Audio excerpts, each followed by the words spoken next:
and welcome to Prescribing Possibility, conversations that inspire us to grow, heal, and live with harmony. I'm your host, Dr. Dympna Weil. Thanks for joining me, friends. So today on Prescribing Possibilities, we are very fortunate to have a powerhouse woman physician, coach, and I consider her a very dear friend who has really helped me become more open to possibilities in my life, and that is Dr. Sunny Smith. And she is a family physician who spent her academic career at UC San Diego School of Medicine, where she wore all the hats. She then transitioned to entrepreneurship to focus on physician wellness through coaching. And her coaching program is now the most effective physician wellness intervention that's been documented to date. And I am very proud to say I am a former client who really can speak and testify to that. Her company, Empowering Women Physicians, is among the Inc. 5,000 fastest growing companies in the U.S., and she has been in the top 1% to 2% of female entrepreneurs in this country for the past 6 years. So I would love to invite magical Sunny Smith to join me. So I just want to welcome you to Prescribing Possibility, my friend, and have to thank you for inspiring me to dream. Sunny and I, for those listening, met 4 years ago when I was a client in her wildly successful and impactful Empowering Women Physicians coaching program. And yeah, it's been a long journey since, and I am just so really grateful to have you here with me. Thanks for taking your time to be with me.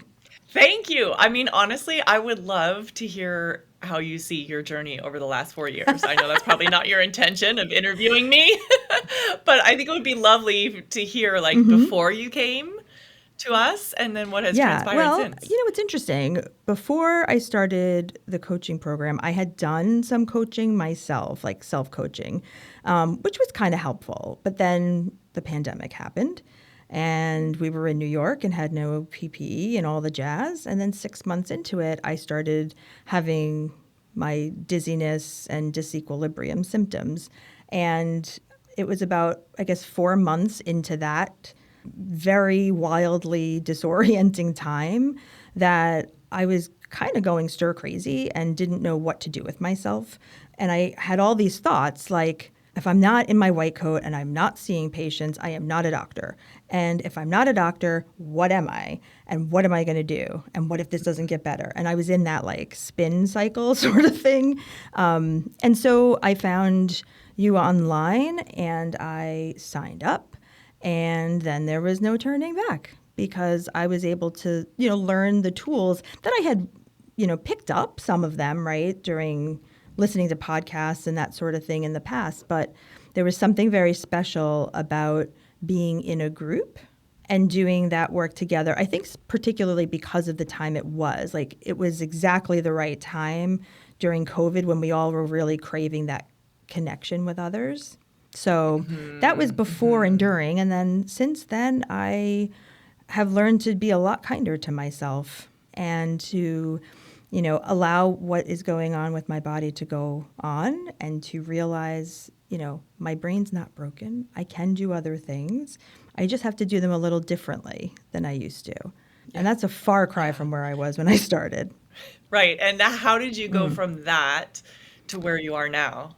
Because you're like, I thought I was broken and then I realized I'm not broken, and skip ahead. Here I am now having my own podcast and writing a book. So how did that evolve for you? Interestingly, I think I just decided. I decided that I was done in any way feeling less than or victimized or incapable. And when I made that decision, that was it. It's like, well, how can I use my voice? How can I serve others? How can I care? So it was less about, what my limitations were. And it was much more about what are the possibilities and how can I, shift and adjust and pivot.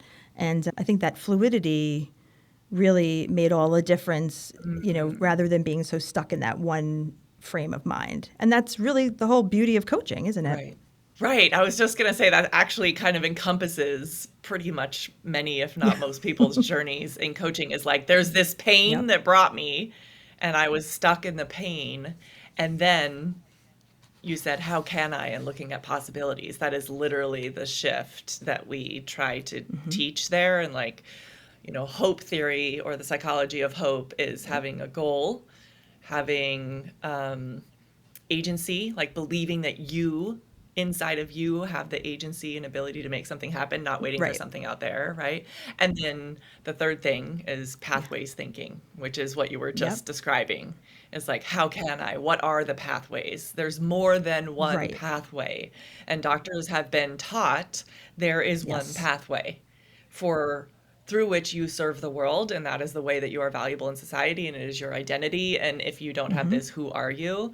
And so whenever there's a boss that's a jerk or some kind of roadblock, a Yep. midlife crisis or awareness or Hmm. awakening of this is all the time that I Yeah.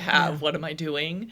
I think that there's, again, that's like an identity crisis for many people. And then it's that, okay, you come to this reckoning. How can you find this, whether it's the psychology of hope with those three steps, or, that's encompassed in part of coaching, just that part of Yeah. possibilities, strengths, assets. Coaching is Hmm. strengths based.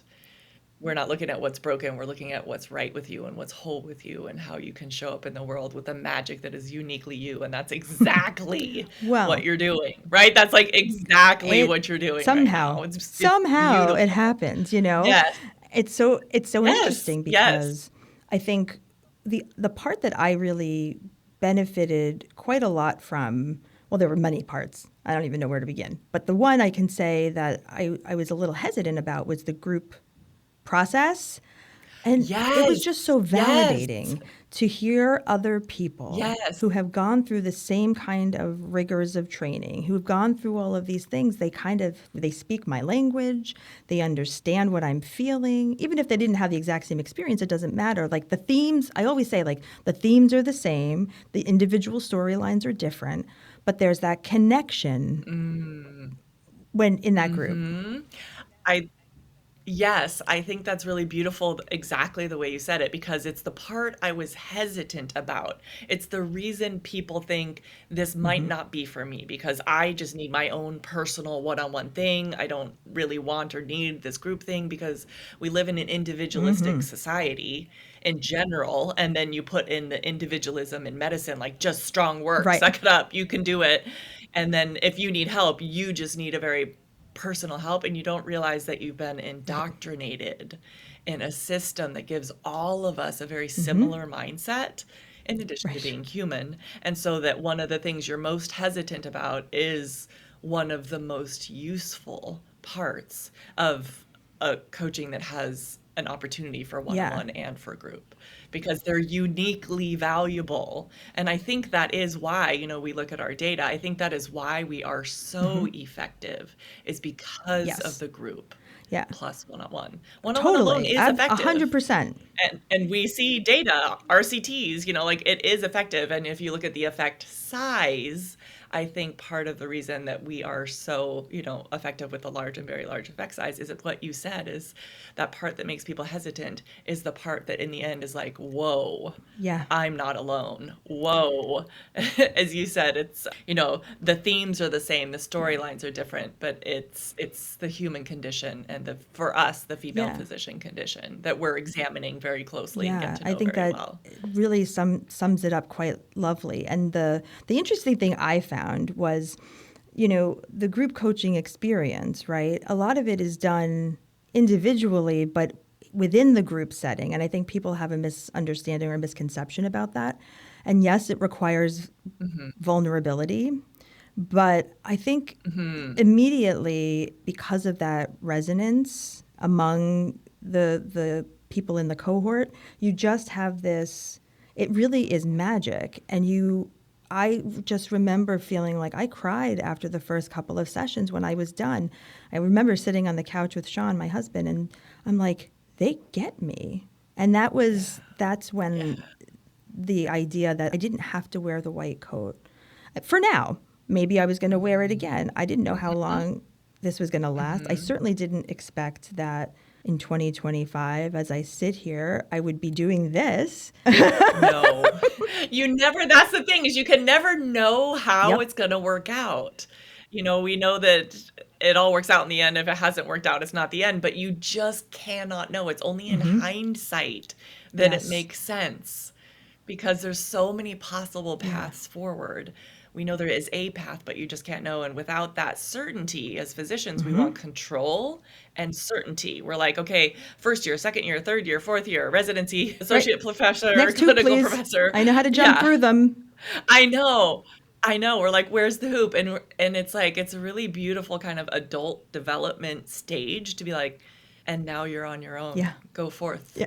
little one. Like I just my kid just graduated from 6th grade and I got him Oh the Places You'll Go. And he's like, "Mom, you used to read this to me when I was a kid. I was a baby, when I was in kindergarten." I'm like, "I know, but at every stage, it's like once you come to this new place, okay, now let's watch and see what Hmm. happens and what develops." And I think that we all have been sold this bill of goods that once you become an attending, you've arrived, and that's the Yep. terminal condition, and that that version of you is the forever version of you. And it's like, wait a minute, adults have developmental Yeah. stages too. And it's very normal, especially post pandemic, as you said, for physicians to look at their lives and their professional careers differently and to Hmm. evolve over time. We've had many of our clients featured for the way they Yeah. evolved their careers, and some of them, most are still clinical, but they evolve in some way because it doesn't have to look like, for instance, the old white man from 100 years ago that started residency and was on Right. cocaine made things look like. It doesn't Right. have to look like that, or even what it looked like 50 years ago, or even what it looked Yeah. like pre-pandemic. So I think it's just opened up a lot of It's my word. possibility for It's like flexibility. my word for the Yes. last several years. And you just mentioned Yes. evolving, right? So who were you Mhm, before mhm. coaching found you? And then how did this version of you evolve? So beautiful. We're I each telling know, our I love it. stories here. There's So, similarities. and yes, and this is the condition of what we do inside, right? It's like everyone comes in and Hmm. tells their story, and we get to go alongside that person on their real life journey in real time Yep. as it happens. Because here, as we tell it, like as you said, I never would have known I'd be on a podcast, and and now it just all seems so Yeah. clean and put together, and it's beautiful on the inside to see the messy middle as it evolves because it is messy. Oh, And so yes. for me, I was a exactly. I was a professor at UC San Diego School of Medicine. I spent my whole career running a free clinic there, which was very, very meaningful and beautiful and like a custom created job just for me, where I was medical director there. And then I was a community director, which meant overseeing 1/6 of the medical school and the students for their personal and professional development, which allowed me, both of those roles together allowed me to be very intimately involved in their personal, professional Hmm. well being and development and relationship and what does medicine look like and what do we want it to look like, and idealism, because when you bring someone in who's just written their personal statement about why they want to be a doctor and you hand them their white coat in front of their Hmm. family and everyone's crying and you say their name on stage, and then a couple of weeks later, of course, they're The tears depressed are and coming. scared and think they're gonna drop out, and my job was like, it's gonna be okay. It's gonna be okay. I Yeah. promise you, it's gonna be okay. And so helping guide them through the rest of that journey while caring for the most marginalized in society who can't even afford to go to the safety net. It's profoundly meaningful, and yet it's Right. heart-wrenching to see, you know, those who are the best and brightest and want to change the world and have all this compassion. We know objectively that we beat Hmm. out the Yes, compassion we do. in medicine. And we know that we take people with above average mental health for age matched peers and make Right. them much worse. And so, what happened to me is that I got in a bicycle accident, and as you know, and broke my arms and my face, and wasn't able to continue with this very busy pace of nights and weekends.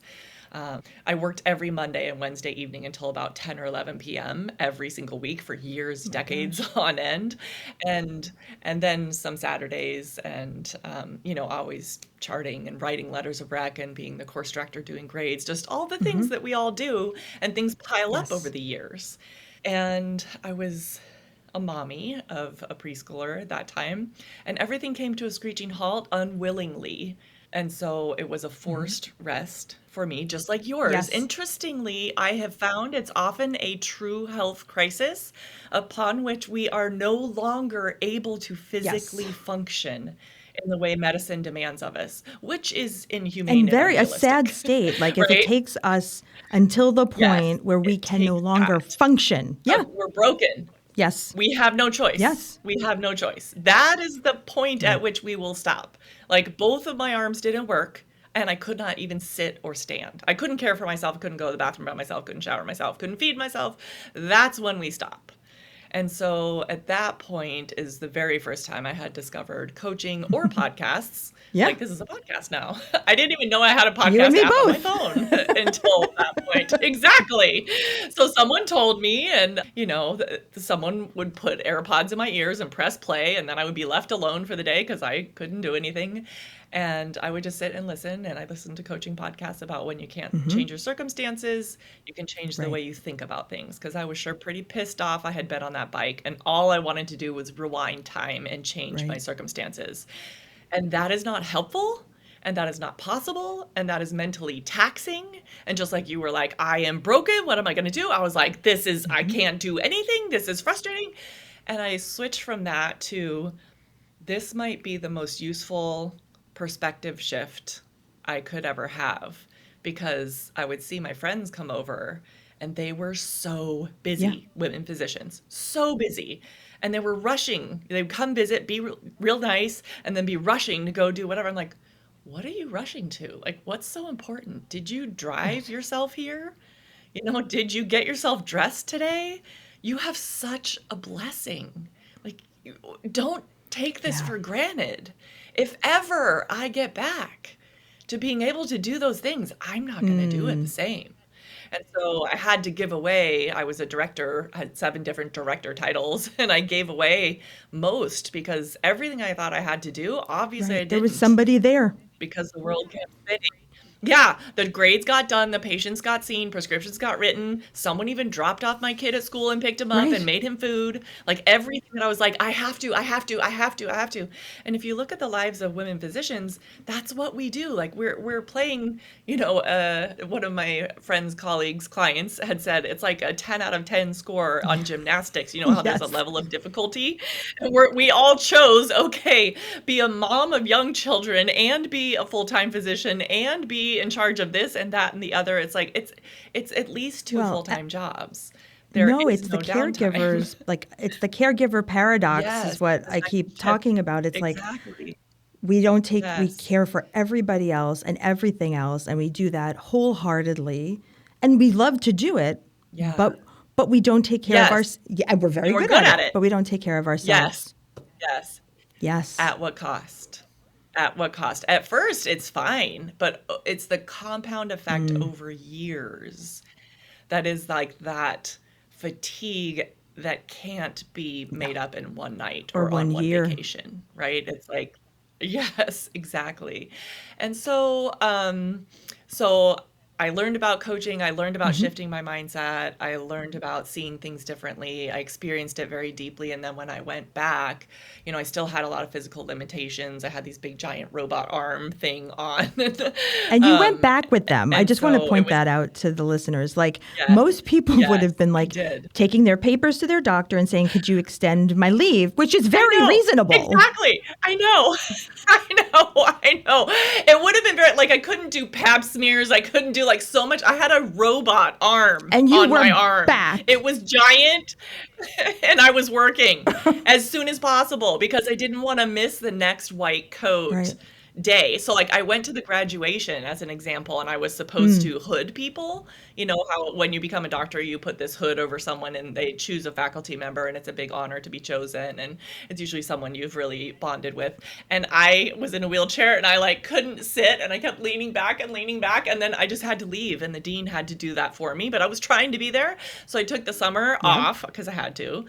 And then I wanted to get back for that next white coat ceremony because I wanted to meet their families and have them, you know, be introduced to the person who's responsible for guiding them for the next 4 years. But again, giant robot arm, and then I'm off to the clinic with this giant robot arm. So, but I knew that I was limited physically, and so there was, you know, what can I do? What do I want to do most? And this would be something because most people aren't going to have to go Right. through this, and you hope that they don't have to go through this and that they can learn from people like you or me or others who've gone through some kind of crisis and had to really reevaluate what is most important to you. What do you want to do if you could re-choose your Right. life from scratch?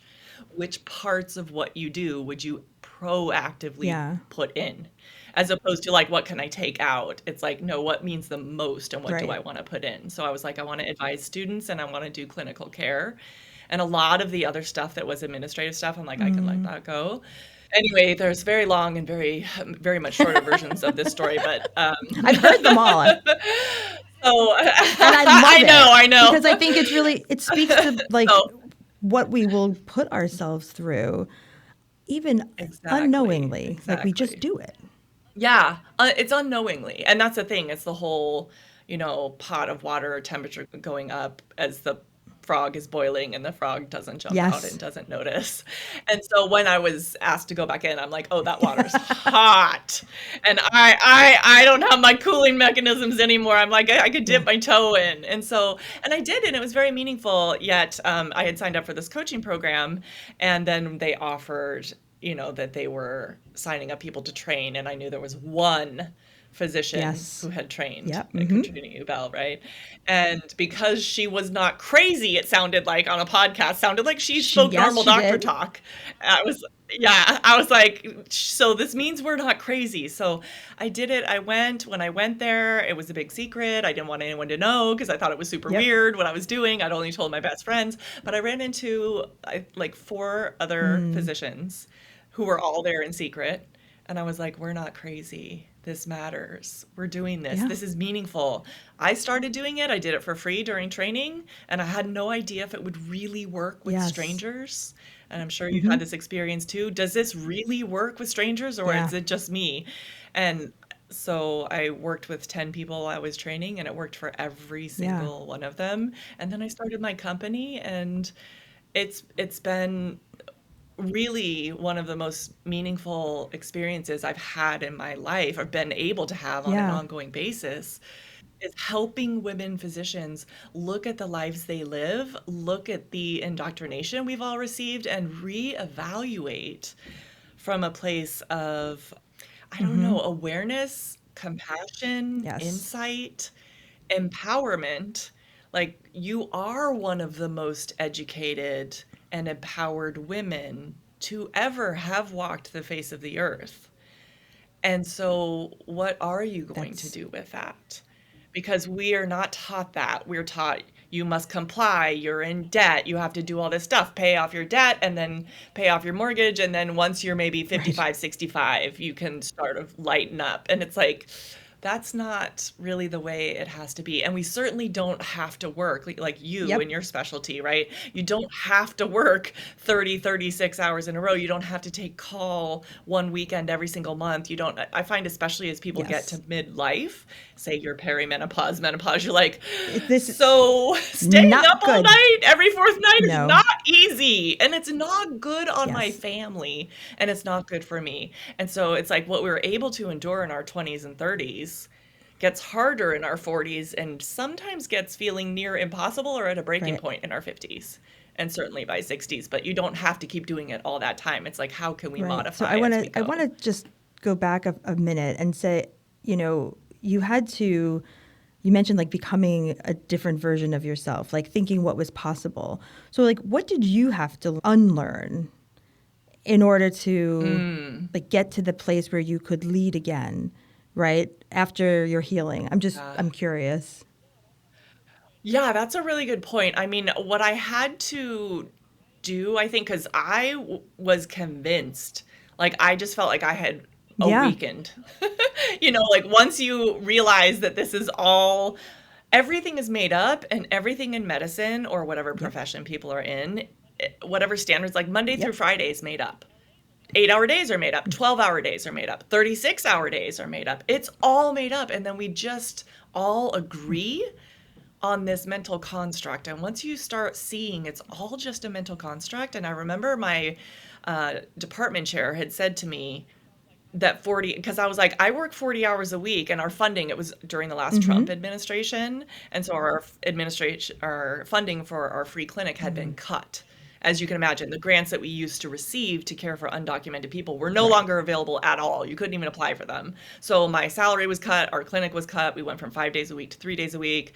And I was still working because, again, our Right. days were long. And I was still working 40 hours a week. I said, do you think 40 hours, I don't work 40 hours a week? And he goes, 40 hours a week is not full Yeah. time. He said, everyone here works 60 hours a week. That's full time. And I just looked at him like dumbfounded Yeah. after I had returned with this big robot arm on. And I'm like, I just said very specifically, I do not agree with your mental Yeah. construct. That's such a powerful statement. And I just sat there, right, that 40 hours a week is part time. I do not agree with that mental construct. And in my mind, because I had been becoming more aware of just bias and patriarchy and just all and the way things were and how medicine really was largely made by old white men. And I would look around at the leaders, and this was an old white man with a stay-at-home life. And I was like, I have to, because once, like picking the Yeah. kid up at preschool, it's a real issue. I have to be there by 6 or they'll call Child Right. Protective Services. Like, Yeah. this is not a joke. Yeah. I And they have don't to leave. understand that. And if you no, and if I have to be at clinic at 8 and school starts at 8, you're really telling me, and I'm like, can I please be there at 8:15? And they're like, no. I'm like, okay, so you're telling me I have to look for a nanny and tell her I need her for half an hour in the morning, because I mean, I know it sounds ridiculous, but like when the responsibilities at my work shifted from what it had been to what it was going to have to be Yeah. because of these funding shifts, I was like, I just know I do not comply. I will not comply with Yeah. this huge shift, which is a huge salary cut and is a huge shift in the number of hours and where. And none of this works with my ability to care for this body of mine and this home of mine and this Right. child of mine. And I just will no longer be complicit in your system that makes Right. no sense. Amen. So that Because was like, it's the system, right? yeah, It's it was like like, they have this there's this yes, way of doing it. And then when you raise the right, point like, well, couldn't we try doing it this way? And it's like, no. And right. you're like, are you No. listening to And yourself? no, yeah, that it's just when you start to, because I Yeah. had been removed from it, and when I was coming back, the changes were happening, and I was like, why is everyone going along as if this is okay? So anyway, that's the Yeah. original transition. And then I started surrounding myself. I was surrounded with not only those small number of doctors, but a community of people who Right. were coaches. And it draws together a like-minded group of anything is possible. What you see and believe, well, you see Right. what you believe, first of all, which again came to fruition very clearly in the COVID Yes. era and all of that, is you will find evidence for what you believe. It's the way the brain works, is confirmation bias. And so when I would learn about psychology along with neuroanatomy, along with function, it's like, this is Yes. science that we find what we believe. And so look at what you believe and see if you want to create different results, then you have to start to believe other things is possible. And so just like you said, that your word was possibilities, my word at that time was possibilities. I was like, okay, if they're forcing me to go part-time, I'm going to Right. force whatever. If I chose to Yes. stay at a job, because notice how I have to give myself the agency back. If I choose to stay at a job where they're saying this is part-time, then fine, I'm going to take the rest of Yes. my time and I'm going to work on this business that is very meaningful and show people how I'm not choosing to comply with anything I don't want to Right. comply with anymore. And you don't have Yes. to either, whether it's your marriage or your work or your mother-in-law Yeah. or your whatever the circumstance is. And even if there's circumstances you can't change, like some people that I coached had prophylactic mastectomy, or like, it's not saying you can just not comply with Right. something because I mean, obviously, there are circumstances in our life, just Yeah. like my arms or whatever, that you have to deal with. But how do you see those and how do you find your agency instead of my boss is a jerk, they're telling me this, okay, I can choose to stay or I Yes. can choose to go. And so I really found that I believed, here's the thing is I believed what my coach taught me. And because a lot of people Yes. were skeptical, right? And you know this too, and you did too. It's like I believe that I create my results and that I'm responsible for my results and that I'm not a victim of anybody No. else's system because they told me this or they told me that. I'm like, and I never want to gaslight anybody by being like, this is your fault. You're the Right. victim. Don't play the victim. That's not what we're saying. We're saying we start and validate right where they are. Mm-hmm. It makes sense you're in the system that you're in. It makes sense that you're in the situation you're in. It makes sense that all of them are trying to extract as much work Right. from you as possible and that they value RVUs more than they value the patient outcomes. It Yes. all makes sense. The system makes sense. You make sense. And so, given with radical acceptance of what Mm-hmm. is, what do you Yes. choose? And so I think that's a very empowering. It is Right. what it is, right? Don't argue with reality. That's a waste of time. And now what do you choose? Where is your agency? And that like Right. hope theory, right? What's your goal? What's your agency? And then there's many Well, and I pathways to think get you hit there. right on it there. It's like you just need to, for me at least, it was knowing that I could choose something differently. Because, a lot of Exactly. times, like our lives are, at least doing like medical training, it's so prescribed. Like this is what we do. Yes. This is how we do it. This is the path. Yeah, and then Yes. entrepreneurship, as you know, is the Opposite. exact opposite, which is like you make it all up, all of it. You make up the business, you make up the prices, you make up the offers, you make up who you work with, you make up how it works Yeah. and what time, and all of it is made up. And so when you see, you go from like everything is prescribed and you have Yes. absolutely no choice. Like residency is one option where you're like, here's what it is. You don't get choice. And we can find spaces where there's choice. If we ever look, we can always find Yes. spaces where there's choice. For anybody who wants to reference, the book The Choice by Edith Amazing. Eger is amazing on that. Holocaust survivor, if she can find choice in Auschwitz, it always inspires me and reminds me everyone can find some place Yeah. where you have choice, even when you feel trapped and there is no choice. And so, we brought her into EWP a couple of times, and I've done a couple of things Hmm. with her recently as well in her own programs. And it's just remarkable to remind ourselves we're always choosing something Yes. in this life and Yeah. be And mindful. And Be sometimes mindful when of we that. don't decide to do something, that too is a choice, right? And That that's, is I a think choice. we Mhm. forget that part of it is that, we may not want to make a Mhm. decision about something because there's a lot to think about or there's a lot involved in it. But at the end of the day, you can still make that choice to leave the job, leave the toxic Right. relationship, right? And Right. figure it out afterwards. Like Right. you don't have to have all of the Yeah. answers. That too is a really important Yeah. thing because we're so used to having all of the answers. Like people come to us for the Right. answers or to find out the answers. And then all of a sudden we're just saying, Yes. I don't have to know all of the answers. And in fact, there aren't like real Yes. answers. Like recently, more recently in my evolution of myself, so then I created this very successful, amazing, impactful, meaningful group of women physicians, and that has gone on for the past, Hmm. several years. And then about 6 months ago, I had a life-threatening illness, and where I almost died I was laying on a hospital floor begging for my life, truly believing that might be my last moment. Impending doom, those listeners who know about medicine and impending doom, like it's this sense of this is my last moment. I had sepsis and my lactate was 5.6, which is, a Oh critical my God. life-threatening illness. And I was laying on the floor. They thought I was faking. And the whole point of bringing that up is that I thought that I had this idea of it's your choice, it's your life before when I went through that, oh, my arms were broken. And if I ever get healthy again, this is how I'm going to choose things differently. But I never thought I was going to die Right. at that time. Like, I never thought my life would be over. I just thought I might be disabled. And if I could get my Yes. ability back, then I would live differently. This time, 6 months ago, was like that on steroids because I really did have moments because I did think I was going to die. Then I got better. because, I got the right treatment. I Hmm. started getting much better. And then I went home and started getting worse again. And I just thought, and I had to lay there thinking, am I calling 911? Am I not Right. calling? What am I going to do? I grabbed a notebook and wrote to myself, may I get to live, if I get to live. And I wrote for real because I'm such a coach slash Yes. journaler slash processor slash mental health person. I'm just like, if I really do get to live, and like Yeah. crying, writing it, like praying to the universe, if I get to live, this is what I Yeah. want. This is what I want to remember.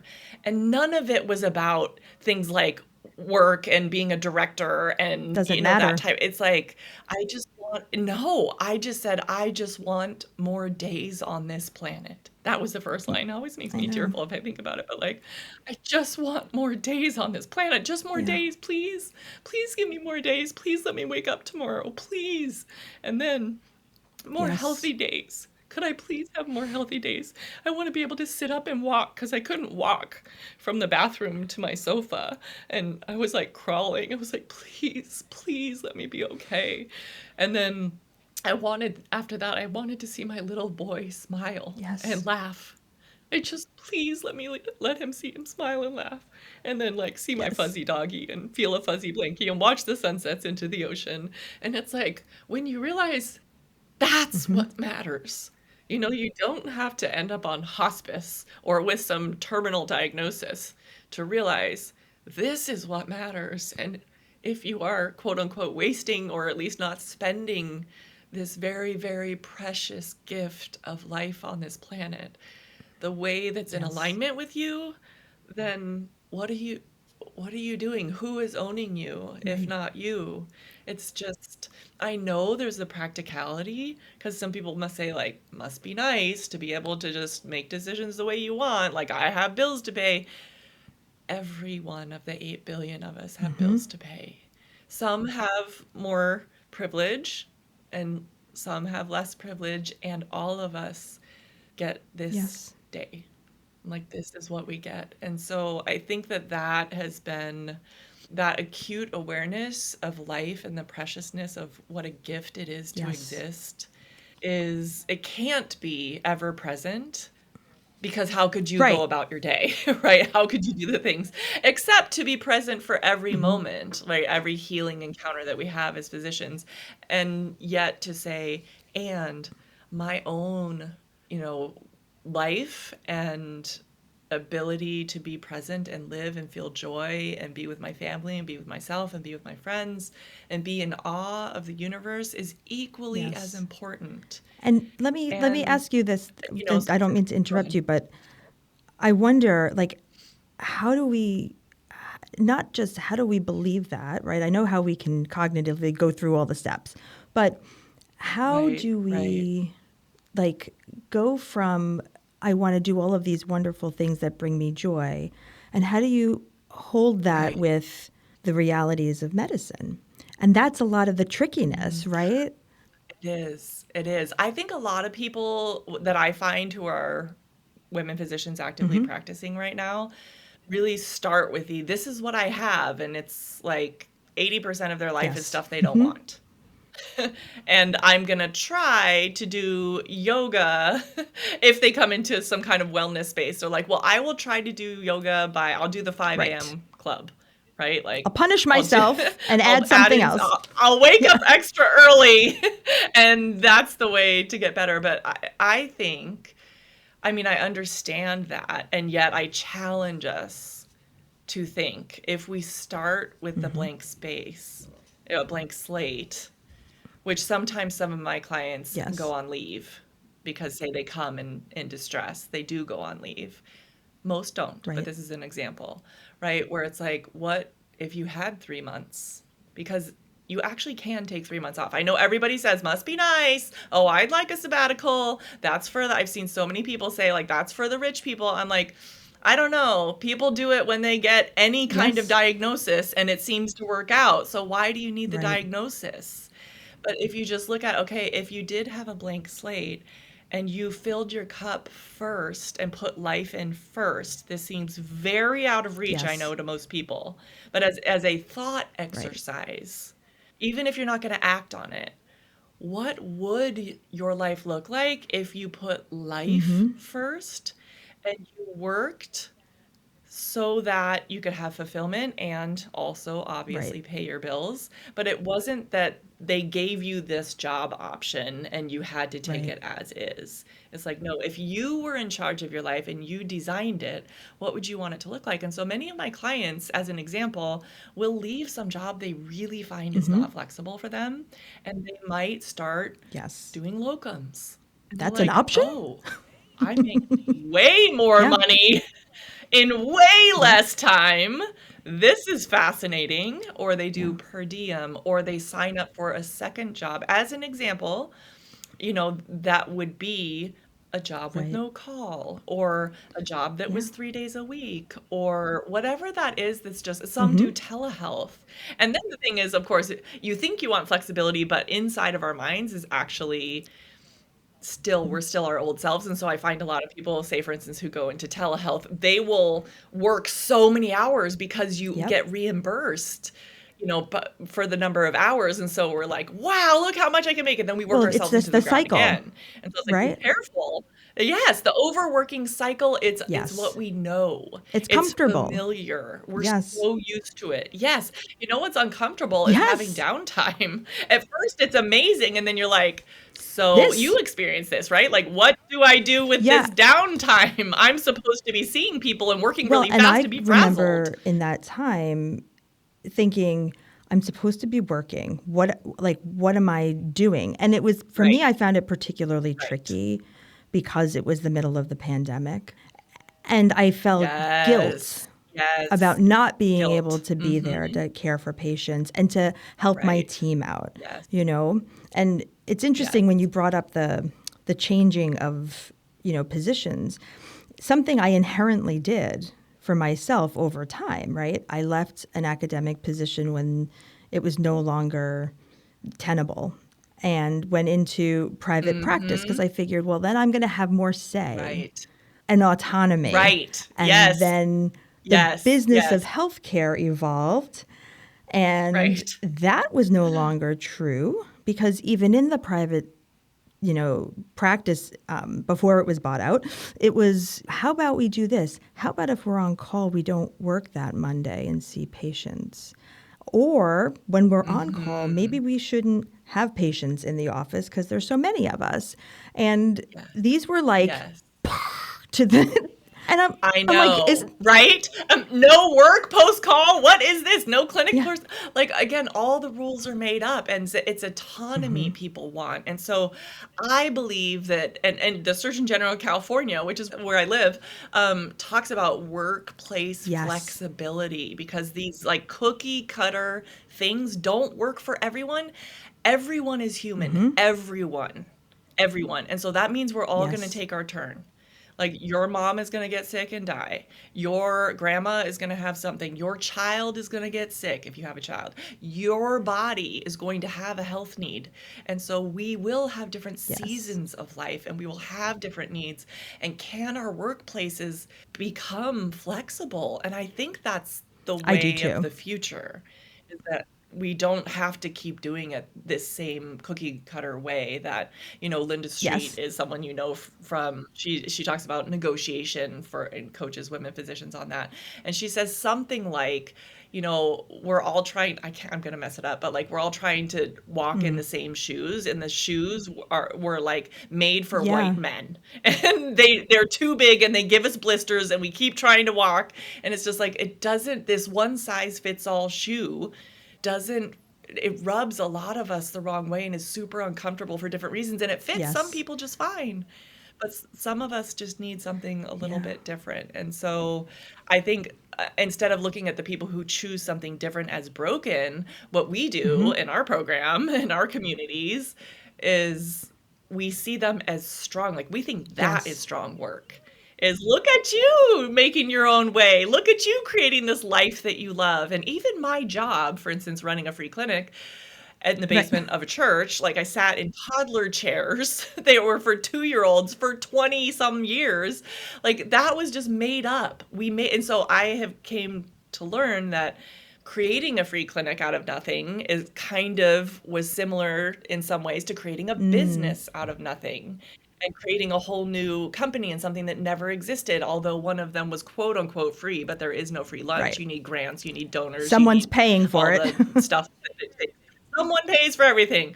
But looking at, there was not, because I tried working at a community health center, many community health centers, and I did, per diems and worked in the ED and worked in like with senior citizens and home visits and all the things my first year, because there wasn't really a job that was fit me perfectly. Because when I'd work in the community health center, which I did a lot of hours, I was very dedicated to underserved care. But at the end of the day, I'd have 30 charts piled up, and it just, this pace, and it was not a good fit for who I am fully.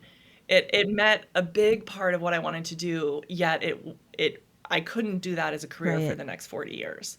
And so being able to find this space where I could create something that aligned my meaning and purpose with my sort of skills and capacity. You know that I'm long-winded, obviously, on this podcast, but for having known me, like a 10-minute visit is not really easy for me. That's why we love you, though. Or most people. Yes. So that I had to create a space where I was allowed to take my time and allowed to teach the way I wanted and allowed to heal. And we looked at our outcomes, and we published our free clinic from the basement of the church outcomes in JAMA and in leading medical journals that we were as good or better as other healthcare systems. Because if you allow people to shine in the way that speaks to their strengths, which is what coaching does. What are your strengths? Let's lean into those and allow you to be more you. And there's some people who are super efficient, and they're like the epic super users. No, that is not me. I don't want it to be me either. No. It just wasn't me. It would never be me. I could try, but it wasn't. And so my strength is my heart and my compassion. And so how can I find a job that highlights those and allows me to be me and contributes that part, for instance, of medical education or patient care? And so now it contributes that part in physician well-being. I always did well-being at the med school, but it would take, interestingly, 8 years or so for someone to become an attending and get out the other side. And then now what I do, it takes 8 weeks. That's our program, 8 weeks, not 8 years. And to remind people, they have agency, because they don't see it. But if you surround them, just like you with a whole bunch of people who are going through this very real struggle in very real time. I'm struggling with this. I'm trying to find this. What can I do? And they have to go out and experiment in the world. Okay, I went and told my boss this, or I went and cut back here, or I went and, again, whether it's personal or professional, they go do the thing, and then they come back and like, oh God, this is awful. This is horrible. This is very uncomfortable. Yes. And you lived. And you did it. And you are getting closer to what you want. You did it. And we feel proud when we do things that are hard. Like, that's when we look back on our life, the things we're most proud of the things that were hard, not the things that were easy. It's interesting because one of the things that I have come to see in my clients, and I know they're there in yours because I've listened to the stories, right? I think we also have been sold that kind of shiny object of, when you're done, you'll be this, and you'll be able to balance it. Like, successful people balance it all. And what I have learned is that is hogwash, because balance does not exist at all, except for that tiny little moment, right? Otherwise, it's the struggle to try and get back into balance. So when we frame it that way, and that's the image that we have, like, clearly that mental construct does not help us. So I've started looking at it as harmony, right? We have all the pieces, and they can all be moved together at the same time, and you just shift from one to the other. But it doesn't mean that something's more important and something is less important, like on the scale. And for me, like, when I started thinking about things that way, I started at least taking some of the pressure off myself as I was in these other environments that were not helpful, So it's interesting because what we're talking about is such a complex, multifactorial issue. which is the system which needs to be fixed. But in order to have that we have to be well. Yeah, and you know what I think is I believe the way the system is going to have to change is when we refuse to participate in it Yes. as is. Because when we all participate in it, we Implicit. are complicit. We are complicit in a system that is harming and killing physicians Yes. and patients. And so I remember when I first heard that, I was at an American Academy of Family Physicians meeting and it was uh, sessions about underserved patients. And they were talking about those of us who were working in underserved medicine were complicit in the disparities. For instance, by me working at a church late at night that goes to 11 p.m., my patients at times had been hit by a bus crossing to go to the street to the bus station from our clinic because it's Right. so dark out and head to the ICU. And I'm like, I'm complicit in that? What do you mean? And so it's really Yes. hard to think like I'm fighting against the system. I'm doing the good work. And yet, if we can all, as physicians, just see every day that we go and we work faster and faster for more RVUs, and they say jump, and we say Yes. how high, and we don't stop and say, I don't want to work more than 12 hours at a Mm. time anymore. And if we can't do it for ourselves, if we can do it for the people underneath us, sometimes that helps. It's like, would you want the new hire to get only 6 weeks of maternity leave? Would you want her to pay overhead and come back $50,000 Right. in debt because she Would you was want out her on to leave not because of take her care of baby? herself and not treat her postpartum anxiety or depression because she was No. afraid of not having her job? Yes, of what the other Yeah. partners would say or think. And especially for younger trainees too, if we have a young medical student, do we really want or our daughters, for those people who do have daughters, some are going into medicine, would you want your daughter to have to take 7 days Right. call? Would you? Is that the life you really want for someone?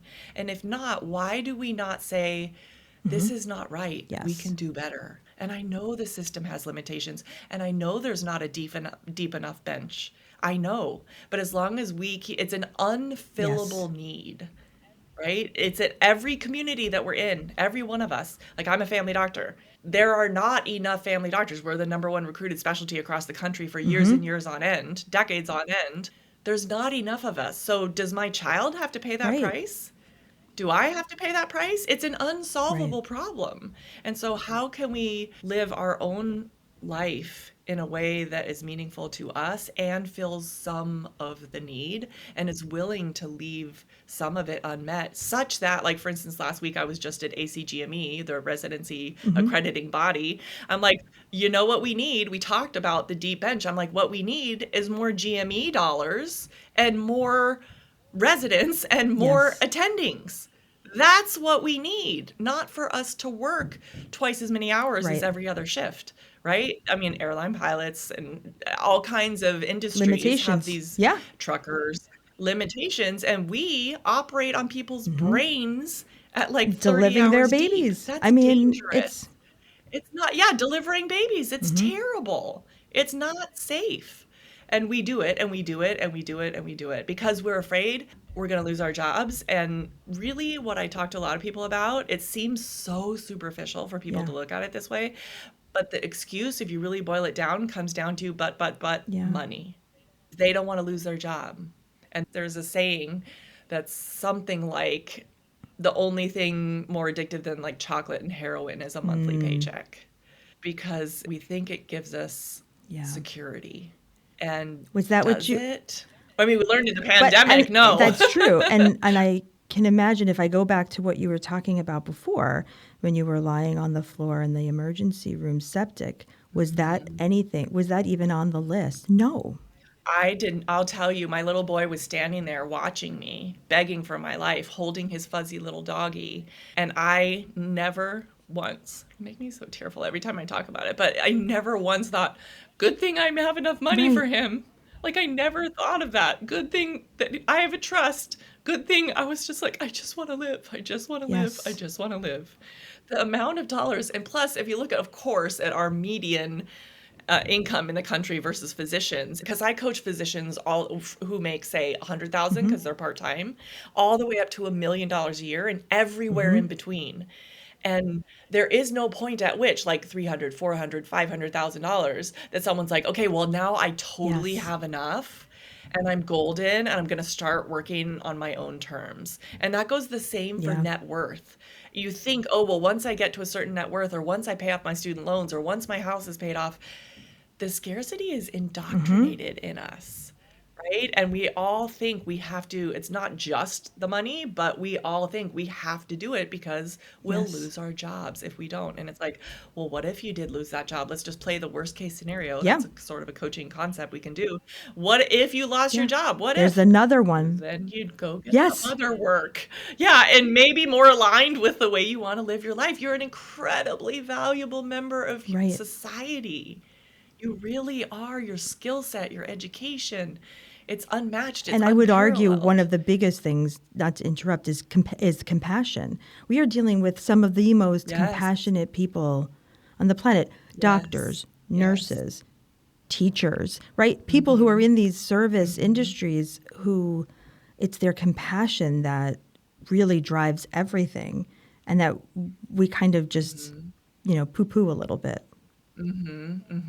So I think that people come with that, knowing they're unhappy, not knowing what the other side is going to be like. And I believe very much there is no yellow brick road to the other side. It's like you find the Right. path by walking it, and just believing in Yes. possibilities, as you said, and being willing to fail and be like, that didn't work. Okay, let me try this. That didn't work, because they think I'll have to have it all figured out. And so that's 100% because I'm going to stay Right. on this track for the rest of my life as soon as I pivot. And it's like, what if you're willing to do like a few things in this phase of life until you figure out what really fits best? And then it's not this all or none thinking that I have this one job where my boss is horrible, or I'm Right. homeless on the street. That's just No, not there's a the way it lot goes. in between So, there. And I think in that's really the between. beauty of Yeah. coaching, is that it actually opens us up and cracks us open to the fact that from the best case scenario that we might be pining for, and the worst case scenario that we keep catastrophizing about,